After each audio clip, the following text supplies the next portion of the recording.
खबरों का पंचनामा, हकीकत की पड़ताल राजन पंडित के साथ। क्योंकि भारत अब साफ कर चुका है कि भारत 1970 वाला भारत नहीं है जो तुम्हारे सामने गिड़गिड़ाता फिरेगा कि पाकिस्तान से हमें बचाओ। ये 1962 वाला भारत नहीं जो अनाज के लिए तुम्हारे सामने भीख मांगेगा। ये वो भारत है जो किसी के सामने झुकेगा नहीं, अपनी शर्तों पर समझौता करेगा। जिसकी भी गर्ज हो हमारे साथ चले, न चलना हो ना चले। राष्ट्रपति डोनाल्ड ट्रंप इस समय पूरी दुनिया में टैरिफ बम फोड़ते हुए नजर आ रहे हैं।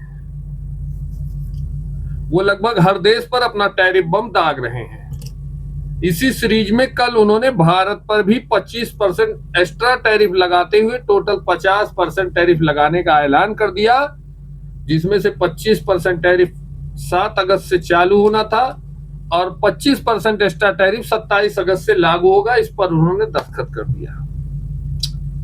भारत की तरफ से मंत्रालय ने जवाब भी दे दिया कि भारत झुकने वाला नहीं है। भारत अपनी जनता के हितों के साथ खड़ा है और जिसमें इस देश की जनता की भलाई होगी वही काम भारत करेगा। लेकिन अमेरिका का यह फैसला अन्यायपूर्ण है और दुर्भाग्यपूर्ण है और इसके परिणाम अच्छे नहीं होंगे। हेलो दोस्तों, मैं हूं आपका दोस्त राजन पंडित।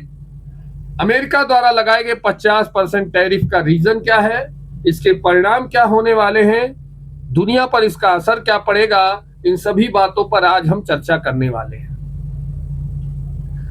हालांकि विपक्ष के राहुल गांधी कह रहे हैं कि ये नरेंद्र मोदी की कमजोरी है जो अमेरिका ने 50% टैरिफ लगा दिया है।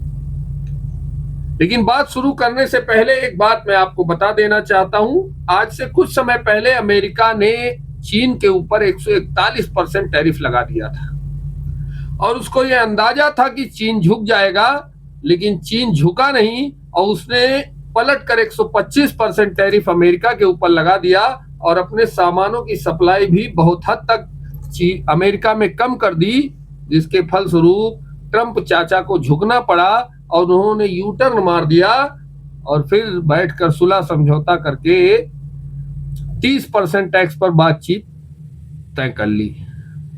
ये बात मैंने आपको इसलिए बताई है कि ताकि आपको डोनाल्ड ट्रंप और अमेरिका का चाल और चरित्र पता चल सके। अब बात करते हैं भारत की। आखिर अमेरिका और डोनाल्ड ट्रंप चाचा इस समय हर जगह बम क्यों फोड़ रहे हैं टैरिफ का, इसका रीजन क्या है। अमेरिका का एक फेमस पत्रकार समाचार पत्र है द वॉल स्ट्रीट जर्नलिस्ट। ये वहां का मुख्य समाचार पत्र है और यह अक्सर भारत के विरोध में लिखता है। लेकिन आज जब मैं आपको दिखाना चाहूंगा कि डोनाल्ड ट्रंप द्वारा भारत पर 50% टैरिफ लगाने के बाद इस समाचार पत्र ने क्या लिखा है। इसमें इसने लिखा है कि डोनाल्ड ट्रंप यह चाहते थे कि भारत अपना बाजार उनके डेयरी और कृषि प्रोडक्टों के लिए खोल दे, जो कि भारत ने नहीं किया। इस पर नरेंद्र मोदी तैयार नहीं हुए। दूसरी बात, अमेरिका चाहता था कि भारत रूस से तेल न खरीदे, उस पर भी भारत तैयार नहीं हुआ, जिसके फलस्वरूप डोनाल्ड ट्रंप चच्चा को आ गया गुस्सा और उन्होंने लगा दिया 50% का टैक्स। ये मैं नहीं कह रहा हूं, क्योंकि मैं अगर यह बात कहता तो शायद आप या विपक्ष वाले ये सोचते कि मैं फर्जी हवा पानी बना रहा हूं। इसलिए मैंने अमेरिका के ही मुख्य समाचार पत्र के द वॉल स्ट्रीट के स्क्रीन कटिंग के साथ मैं आपको ये बात बता रहा हूं कि कुछ समय पहले अमेरिका ने भारत से मांग की थी कि भारत में अमेरिका के डेयरी प्रोडक्टों को बेचने के लिए पूरा बाजार खोल दिया जाए, कृषि संबंधित चीजों की बिक्री के लिए भी भारत को खोल दिया जाए, जिस पर नरेंद्र मोदी ने साफ साफ मना कर दिया था कि मैं अपने देश के किसानों और डेयरी उत्पाद से जुड़े हुए लोगों के भविष्य से खिलवाड़ नहीं कर सकता हूं। जो बात ट्रंप चाचा को बहुत बुरी लग गई थी। एक रीजन तो ये हुआ। दूसरा रीजन जहां तक मुझे जो समझ में आता है कि ट्रंप चाचा को इस समय दादा बनने का बड़ा शौक चल रहा हुआ है। पिछले 2 दशकों से अगर आप एक बात को नोटिस करेंगे तो इस दुनिया के 5 से 6 अमीर देशों ने मिलकर इस दुनिया के बाकी सारे देशों पर हमेशा अपनी हुकूमत, अपनी दादागिरी चलाई है। यही होता रहा है पिछले 2 से 3 दशक के अंदर। दुनिया के जो टॉप के 5-6 अमीर देश हैं, इन्होंने हमेशा नीचे के देशों को अपनी बपौती समझा है, वहां उत्पन्न होने वाले संसाधनों को अपनी बपौती समझा है और इन सबको मजदूर बनाकर रखा है। ऐसा ही होता रहा है। जैसा कि आजादी के पहले भारत में ब्रिटेन की हुकूमत थी, वह भारत को एक मजदूर समझता था। अमेरिका पिछले 2 से 3 दशकों में ऐसे ही साउथ अफ्रीका के छोटे देश हो, ब्राजील हो, थाईलैंड हो, भारत हो, इन सबको मजदूर समझते हैं, ये गुलाम बनाना चाहते हैं। लेकिन जब इस देश में नरेंद्र मोदी की सरकार आई, एक मजबूत नेता की सरकार आई, और वह घूम घूम कर छोटे देशों को यह बात समझाने लगा कि तुम किसी की गुलामी क्यों करते हो, तो अमेरिका के डोनाल्ड ट्रंप चाचा को यह बात अच्छी नहीं लगी। हो सकता है आज आपको इन बातों पर भरोसा ना हो रहा हो, लेकिन सच्चाई यही है। क्योंकि यह टैरिफ बम ब्राजील पर फोड़ा गया तो ब्राजील ने पलटकर अमेरिका को जवाब दे दिया कि हमें अमेरिका की जरूरत नहीं है, हम नरेंद्र मोदी से बात कर लेंगे। यही टैरिफ बम चीन पर फोड़ा गया, चीन ने भी जवाब दे दिया। और आज भारत पर जब फोड़ा गया यह टैरिफ बम, तो नरेंद्र मोदी क्या कह रहे हैं वो भी आप सुन लीजिए। हमारे लिए अपने किसानों का हित सर्वोच्च प्राथमिकता है।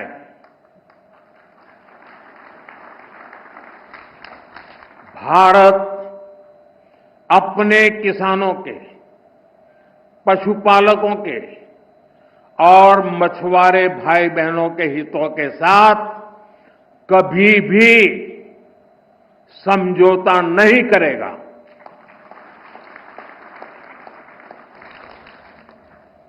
और मैं जानता हूं व्यक्तिगत रूप से मुझे बहुत बड़ी कीमत चुकानी पड़ेगी, लेकिन मैं इसके लिए तैयार हूं।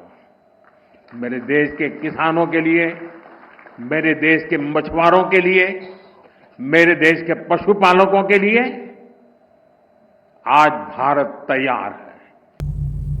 नरेंद्र मोदी कह रहे हैं कि भले मुझे इसकी बहुत भारी कीमत चुकानी पड़े, लेकिन मैं अपने देश के हितों से समझौता नहीं करूंगा, अपने देश के लोगों के भविष्य के साथ खिलवाड़ नहीं करूंगा। अगर भारत को रूस से सस्ता तेल मिल रहा है तो भारत रूस से ही तेल खरीदेगा। हालांकि बहुत ज्यादा संभावना है कि 27 अगस्त के पहले पहले ट्रंप चच्चा हो सकता है इस टैरिफ को वैसे ही वापस ले लें जैसे चीन से उन्होंने वापस लिया था। इनको इस समय पता नहीं क्यों चुल्ल पड़ी हुई है कि ये खुद को यह साबित करना चाहते हैं कि भारत और पाकिस्तान का युद्ध मैंने रुकवाया है। यह दादागिरी साबित करना चाहते हैं कि रूस और यूक्रेन के युद्ध को मैंने रुकवाया है, क्योंकि इनको नोबेल शांति पुरस्कार चाहिए। लेकिन इनको नहीं पता है कि जिस रास्ते पर ये चल रहे हैं, नोबेल शांति का पुरस्कार इनको मिले या ना मिले, लेकिन अमेरिका का एक बिगड़ता हुआ भविष्य जरूर इन्हें मिलेगा। अमेरिका के इन कदमों का परिणाम क्या होगा वो भी जान लेना जरूरी है।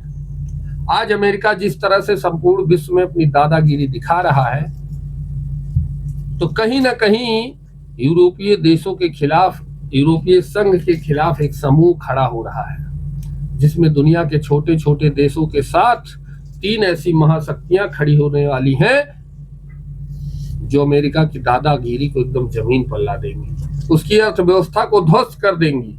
और उन 3 महाशक्तियों का नाम जान लीजिए, रूस, चाइना और भारत। अमेरिका की अगर ऐसी ही आदतें बनी रही तो कहीं ना कहीं यह अंदेशा बिल्कुल साफ दिखाई दे रहा है कि आने वाले भविष्य में भारत, चाइना और रसिया एक साथ खड़े होंगे।